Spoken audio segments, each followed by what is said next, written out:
She drives a car worth less than her handbag collection used to be worth. She still asks for the senior discount she doesn't qualify for yet, just to see if the cashier will give it to her. Her co-workers think she's doing fine. Her own sister thinks she's comfortable. Nobody, and I mean nobody, knows she could buy the building they all work in and still have enough left over to buy the block. That's not a hypothetical. That's a woman. Somewhere in America right now, sipping a $2 coffee, not the fancy kind, the gas station kind, while her net worth sits quietly at 9 figures. And she is not the exception you think she is. We've been trained to believe wealth is loud. Wealth is the car, the bag, the house with the gate you have to be buzzed into. So when we picture $100 million, we picture noise. Flash. A woman who walks into a room, and the room already knows who she is before she opens her mouth.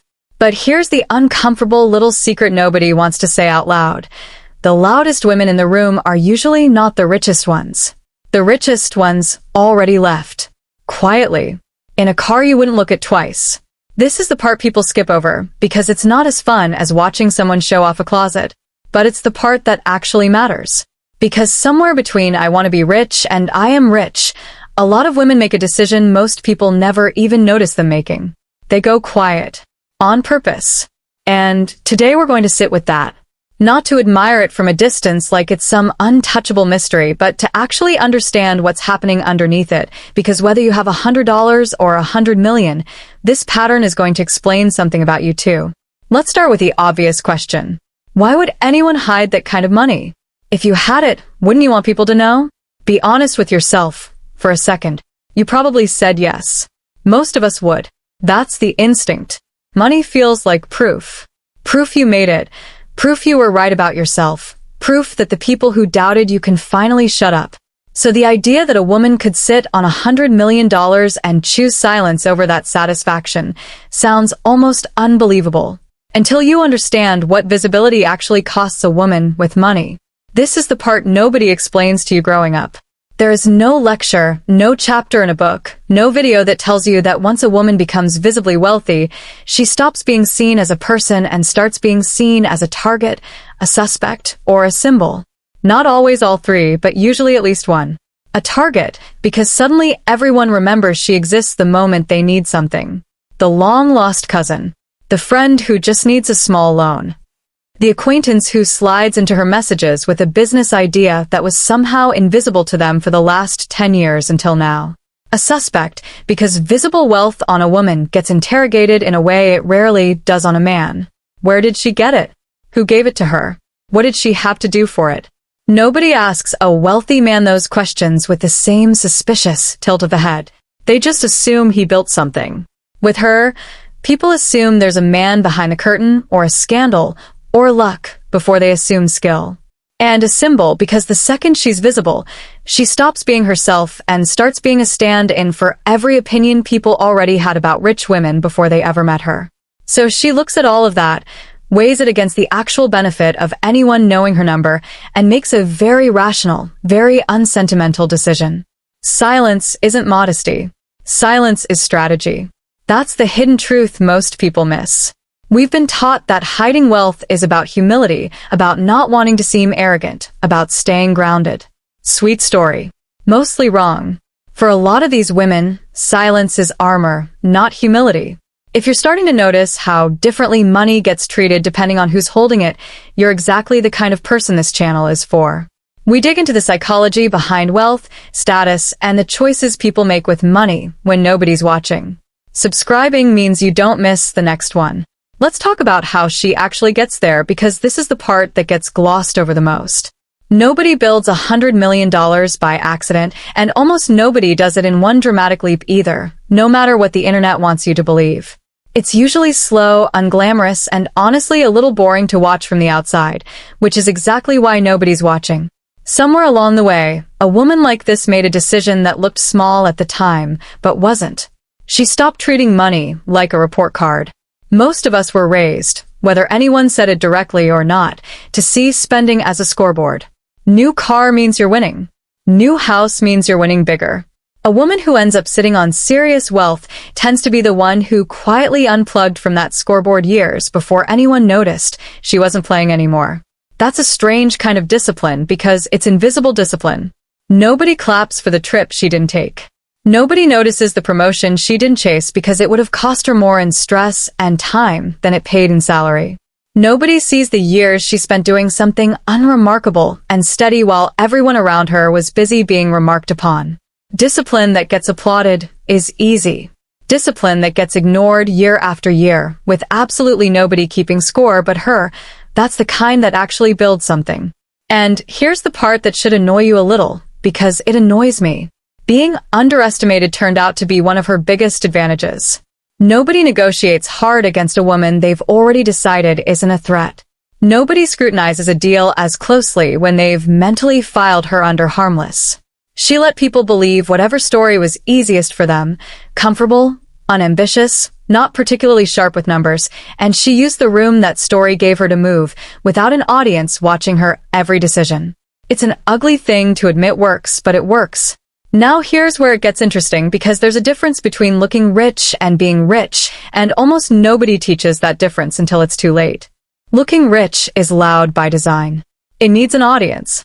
It needs the bag to be seen, the trip to be posted, the car to be parked somewhere visible. It is, at its core, a performance for people who are largely strangers, because the deep satisfaction of looking rich comes from being perceived, not from the thing itself. Being rich doesn't need any of that. It doesn't require an audience because the confirmation isn't coming from outside anymore. It's internal. A woman who has quietly built serious wealth has usually already gone through the phase where she needed people to notice. She bought the thing, she felt the high faded in about a week like it always does, and she realized the validation cost more than the item did. So she stopped chasing that particular high. Not because she became a saint, because she did the math. That's the twist nobody talks about when they daydream about having $100 million. They assume the money changes how loud your life looks. For most of these women, it's the opposite. The money makes life quieter. Not smaller, quieter. There's a very specific kind of confidence that comes from not needing anyone to confirm what you already know about yourself. And that confidence is uncomfortable for other people to be around, honestly, because we are used to reading a woman's worth off her surface. Her clothes, her car, her captions. When none of that lines up with the actual size of her bank account, people don't know what to do with her. She becomes unreadable.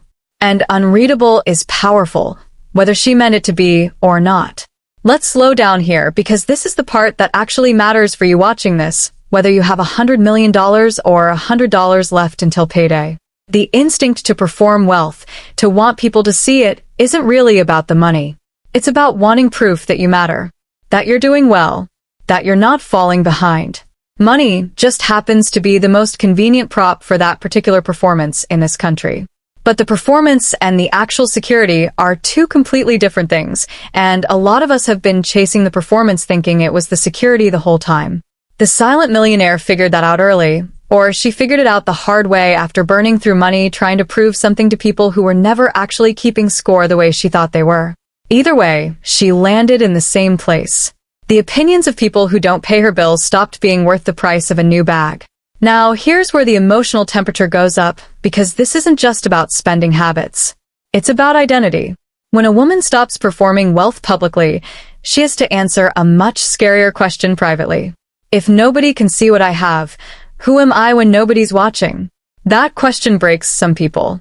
It's easier to be defined by what people can see than to sit with what's actually true about your own life when the audience disappears. A lot of women never get wealthy enough to even face that question. The ones who do describe it less like arriving somewhere and more like being handed a mirror they didn't ask for. And this is where it stops being a money conversation and becomes something bigger. Because the real prize was never the number in the account. The real prize is the ability to make decisions without needing anyone's approval first. To leave a room, a deal, an opportunity, or honestly a whole life you've outgrown, without needing to explain yourself to anyone. That is what the 100 million actually buys. Not things. Exit options. Silent, private, unbothered exit options. Let's talk about what she actually does with the money, because this is where people get it twisted too. They assume a woman sitting on that kind of wealth is doing something exotic with it. Private jets, islands, The stuff you see in a 15-second clip designed to make you feel poor for entertainment. Mostly no. Mostly she's doing something almost boring. She's protected. She has options if her health changes, if the economy shifts, if she wakes up one random Wednesday and decides she's done with a job, a relationship, or a version of her life that no longer fits her. She's not richer in the way that gets applause. She's richer in the way that removes fear from ordinary decisions. That's the emotional escalation nobody warns you about. It's not about getting to buy more. It's about getting to fear less. And fear, not income, is actually the thing running most people's financial decisions whether they realize it or not. Here's another layer people don't expect. Silence doesn't just protect her from strangers. It protects her from herself. Because the moment wealth becomes visible, even to close people, it starts shaping how she's treated inside her own circles. Suddenly, she's the one who should cover the bill.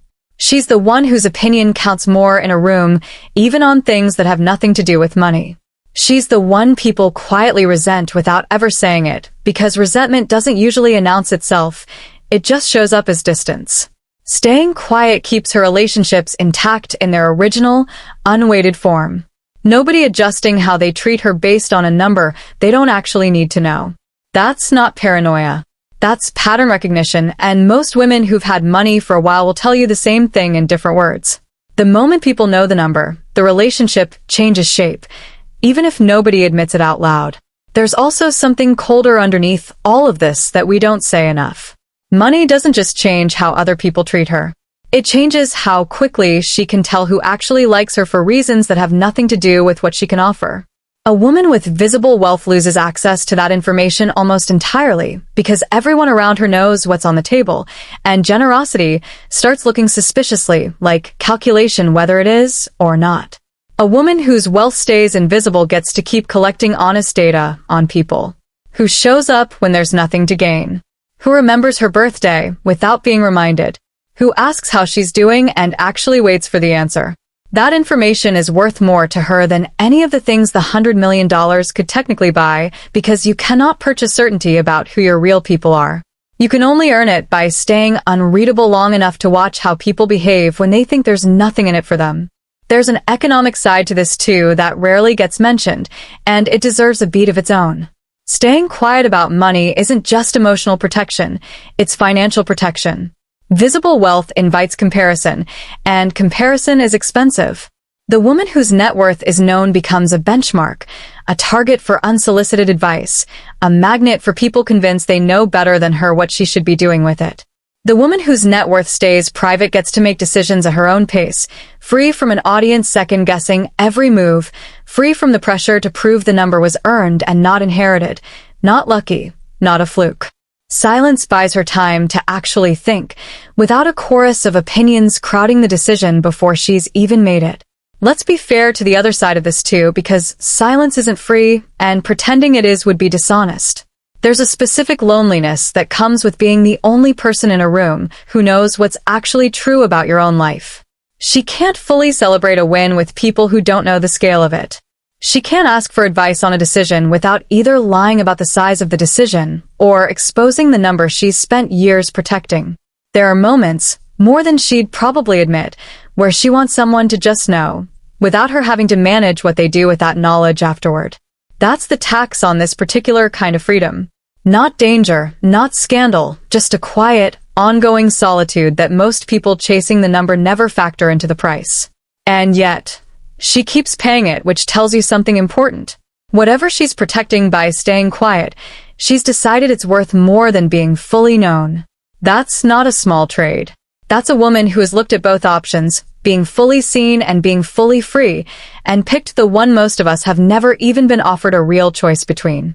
So, let's bring this back to something real, because this isn't meant to leave you staring at a screen feeling like wealth is some far-off mystery reserved for other women in other lives. The actual lesson sitting underneath all of this isn't about the $100 million. It's about where you're currently looking for proof that you matter. Are you looking outward, toward what people notice, what gets a reaction, what earns a comment? Or are you starting to build something quieter, something that doesn't need an audience to feel real? Because here's the plot twist to end all plot twists. The silent millionaire isn't silent because she's hiding shame. She's silent because she finally stopped needing anyone's permission to know her own worth. And that particular kind of quiet, the kind that doesn't need a witness, might genuinely be worth more than the $100 million sitting underneath it. The number got her the option. The silence is what got her the peace. And maybe that's the actual thing worth chasing before the number ever shows up at all. One more thing before we close this out, because it's the part that tends to stick with people longest. Nobody is coming to hand this kind of quiet confidence to you. No amount of money will manufacture it either, which is honestly the most inconvenient truth in this entire conversation. Plenty of women reach the number and never reach the peace, because they spent so many years needing to be seen that they don't know how to exist without an audience once the audience finally shows up. The version of wealth we've been talking about today isn't a finish line. It's a decision you can start making with whatever you have right now long before there's $100 million anywhere near your name. Stop performing for people who were never actually watching as closely as you thought. Start collecting the kind of proof that doesn't need a witness. That's the whole game. Not the number. The witness you stop needing. And if you take nothing else from today, take this. You don't need $100 million to start practicing the version of confidence we've been describing. You can start with something far smaller, something almost embarrassingly ordinary. The next time you do something well, resist the urge to announce it. Let it exist without an audience for a moment and notice how that feels. Uncomfortable at first, probably. Most of us have been trained to feel like something isn't fully real until someone else has reacted to it. But sit with it anyway. That discomfort is the exact muscle the silent millionaire spent years building, long before she had a number worth protecting. She just started earlier than most people ever get the chance to.